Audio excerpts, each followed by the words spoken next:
Hello बच्चों, so let's understand the question first. The message signal of frequency 100 megahertz and peak voltage 100 volt is used to execute amplitude modulation on a carrier wave of frequency 300 gigahertz and peak voltage 400 volt.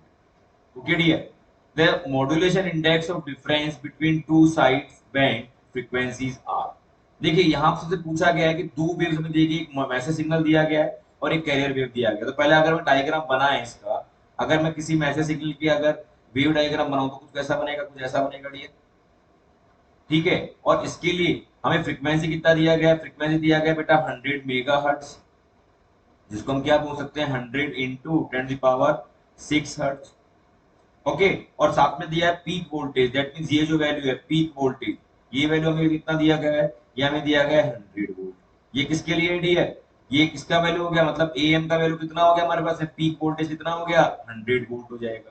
ठीक है, अब similarly अगर हम बात करें carrier wave की, तो carrier wave की जो फ्रीक्वेंसी दी गई है 300 गीगाहर्ट्ज, इससे ज्यादा है 300 गीगाहर्ट्ज 10⁻⁹ ओके हर्ट्ज हो गया इसके लिए।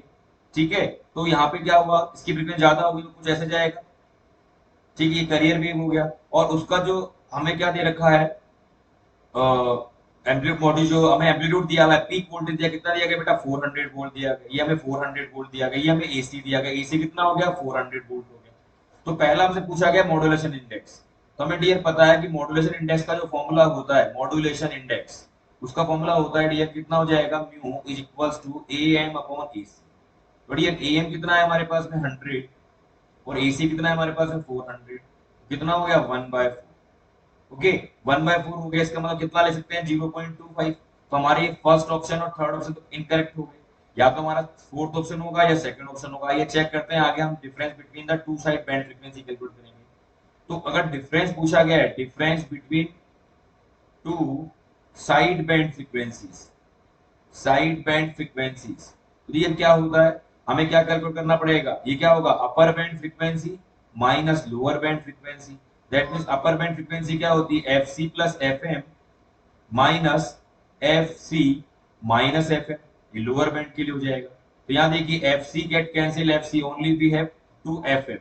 ओके, तो 2 इंटू एफ एम कितना होगा डियर, एफ एम का वैल्यू कितना है, फ्रीक्वेंसी में दे रखी है ये हमें दे रखा है 100 इंटू 10⁻⁶। तो यहाँ लिख देते हैं 100 इंटू 10⁻⁶, कितना मिला 2 इंटू 10⁸ हर्ट्ज, ये हमें मिल जाएगा difference between two side band. तो हमारा आंसर क्या क्या हो गया, एक हो गया 0.25 modulation index and difference between the two side band frequencies 2 into 10⁸ hertz. तो हमारा जो फोर्थ ऑप्शन है वो करेक्ट हो जाएगा। Fourth option is correct for this question. Okay dear, so I think you will get the answer.